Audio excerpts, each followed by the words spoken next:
আজ ভোরে ৩১টি স্বর্ণের বার ফেলে ভারতে পালিয়ে গেল চোরাকারবারি।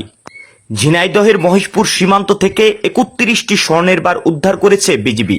আজ শনিবার ২৬ জুলাই ভোর ৫:৩০টার দিকে উপজেলার নেপা ইউনিয়নের কুমিল্লাপাড়া গ্রামের মাঠ থেকে এইসব স্বর্ণের বার উদ্ধার করা হয়।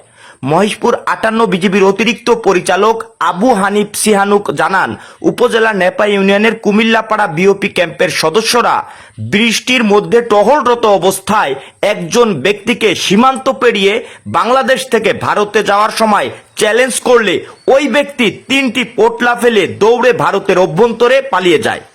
বিজিবি পোটলা ৩টি কুমিল্লাপাড়া বিওপি ক্যাম্পে এনে খুলে দেখেন তাতে ৩১টি স্বর্ণের বার রয়েছে, যার ওজন ৪ কেজি ২০৩ গ্রাম এবং আনুমানিক বাজার মূল্য ৫,৮৩,০৩,৬১৮ টাকা।